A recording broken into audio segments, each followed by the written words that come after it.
किसान साथियों, अगर आप लोग चाहते हो कि आपकी जो सरसों की फसल है उससे ज़्यादा उत्पादन मिले और आपके जो दाने रहते हैं मोटे दाने हैं यानी भरे हुए दाने हैं और दानों में तेल की मात्रा ज़्यादा रहे, तो तेल की मात्रा ज़्यादा रहेगी तो मार्केट भाव आपको अच्छा मिलेगा। तो एक ज़रूरी स्प्रे आपको अपनी सरसों की फसल में करना है। इस स्प्रे को आपको कब करना है और कैसे करना है और कौन सी खाद है, कौन सी दवाई है जिसका आपको स्प्रे करना है और ज़्यादा आपका इसमें खर्च नहीं आएगा। इसका स्प्रे आप लोग करोगे तो ज़्यादा आपका खर्च नहीं आएगा। तो किसान साथियों, आप लोग वीडियो पर बने रहना और वीडियो को आपको लास्ट तक देखना है, कैसे आप लोग अपनी सरसों की फसल से एक अच्छा उत्पादन ले सकते हो, कल्लों को बढ़ावा दे सकते हो, फूल और फलियों की मात्रा में आप लोग बढ़ावा कैसे कर सकते हो। तो किसान साथियों, आपको इस वीडियो में सारा कुछ देखने के लिए मिल जाएगा। तो किसान साथियों, मेरा नाम है अभी और आप देख रहे किसान ऑफ एमपी में आप सबका स्वागत है। जिन किसान भाइयों ने अभी तक मेरे चैनल को सब्सक्राइब नहीं किया है तो वो किसान भाई मेरे चैनल को सब्सक्राइब कर लेना, क्योंकि खेती बाड़ी से रिलेटेड एक विश्वसनीय जानकारी आपको मेरे चैनल पर देखने के लिए मिलती रहती है। तो किसान साथियों, आपको सबसे पहला काम क्या करना है, तो जैसे आपने बिजाई की है, बिजाई के आपको 30 दिन बाद आपकी जो फसल रहती है सरसों की, तो 30 दिन बाद आपको उसमें पहली सिंचाई करनी है। 30 से 35 दिन बाद आपको उसमें पहली सिंचाई करनी है, क्योंकि अगर आप लोग 30 से 35 दिन बाद पहली सिंचाई कर देते हो और उसमें खाद डाल देते हो तो आपकी जो सरसों की फसल रहती है उसमें कल्लों की मात्रा बढ़ जाती है, जो कल्लों का फटाव अच्छा होता है और पौधा तभी से मजबूत होने लगता है और एक अच्छा ग्रोथ उसका होता है। और जिन किसान भाइयों ने सरसों की जो बिजाई के समय कोई खाद नहीं डाली थी, तो वो किसान भाई क्या करना कि आपको ले लेना है 30 किलोग्राम ले लेना आपको डीएपी और 30 से 35 किलोग्राम ले लेना आपको यूरिया और 8 से 10 किलोग्राम ले लेना आपको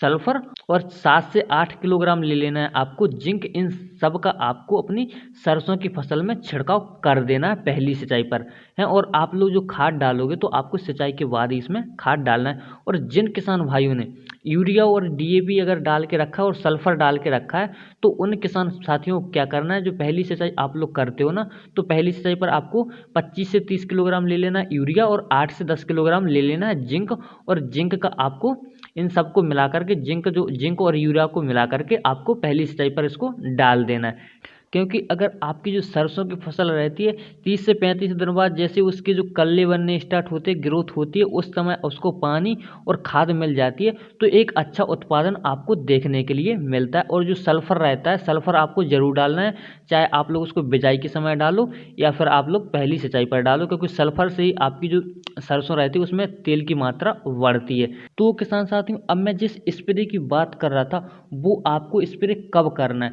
जैसे ही आपको लगे कि आपकी सरसों की फसल में फूल बनना स्टार्ट होता है, क्योंकि फूल आने की जो अवस्था रहती है, फूल आने के समय आप लोग अपनी सरसों की फसल की अच्छे से देखभाल कर लेते हो ना, तो आप लोग एक अच्छा उत्पादन उससे ले सकते हो। क्योंकि सरसों की फसल में जैसे फूल बनना स्टार्ट हो ना, तो वो स्टेज सरसों की बढ़वार के लिए बहुत अच्छी मानी जाती है, जो पैदावार रहती है तो उसी से आपकी सरसों की पैदावार बढ़ती है। तो आपको जैसे आपकी सरसों की फसल में फूल बनना स्टार्ट हो तो आपको उस समय सरसों की फसल में देखभाल करनी पड़ेगी, क्योंकि इस समय आपकी जो सरसों की फसल रहती है तो उसमें दाना बनना भी शुरू हो जाता है, जैसे फूल आता है और दाना बनता जाता है, फलियां भी यहाँ इसमें आती जाती हैं। तो जैसे आपको लगे कि सरसों की फसल के अंदर फूल आना शुरू हो गया तो आपको कुछ बातों को उसमें ध्यान रखना है जिससे आपकी जो पैदावार बढ़िया निकले। और सरसों में जब फूल आएगा तो इस समय आपकी फसल में कुछ कीट और कुछ रोगों का भी उसमें अटैक होना शुरू होगा, तो उनकी रोकथाम के लिए भी आपको उपाय करना बहुत ही ज़रूरी रहता है।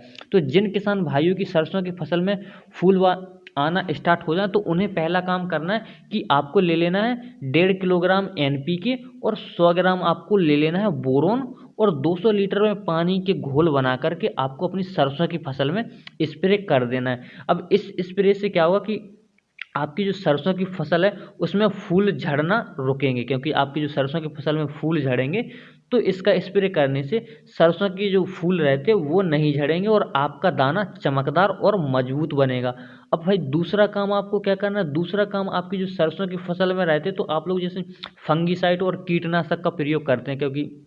फूल आने की अवस्था में बहुत सारे रोग और कीट आते हैं, तो आप लोग फंगीसाइड और कीटनाशक का प्रयोग करते हैं तो सरसों की फूल वाली अवस्था में आपको ऐसे कीटनाशकों का चयन करना है जो ज़्यादा तेज ना हो, यानी जो ज़्यादा हार्ड ना हो, जिससे आपकी जो सरसों के फूल रहते हैं उनको नुकसान नहीं हो। क्योंकि सरसों में कुछ मित्र कीट भी रहते हैं जो एक पौधे से दूसरे पौधे में खाना देने का काम करते हैं। जैसे भाई हमारी जो मधुमक्खी हो गई, जो सरसों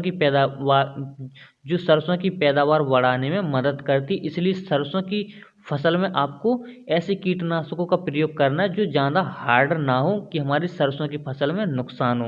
अब किसान साथियों इसके लिए ले लेना है आपको एक्ट्रा 100 ग्राम प्रति एकड़, और इसके साथ लेना है आपको हबू जिसमें टेबुकोनाजोल आपका रहता है 10% और प्लस सल्फर 65% वाला WG की मात्रा आपको लेनी है 300 ग्राम प्रति एकड़, और 200 लीटर पानी में मिला करके आपको घोल बना लेना है। और इन सब के घोल को आपको अपनी सरसों की फसल में स्प्रे कर देना है, जो आपकी सरसों की फसल में फंगस जनित रोग और कीट रोगों से आपकी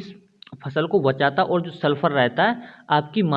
तेल की मात्रा को बढ़ाएगा। तो किसान साथियों आशा करता हूँ वीडियो आपको अच्छी लगी। वीडियो अच्छी लगी तो अपने दोस्तों में शेयर कर देना, और आप लोग मेरे चैनल को सब्सक्राइब जरूर कर लेना। किसान साथियों मिलते हैं किसी अगली वीडियो में।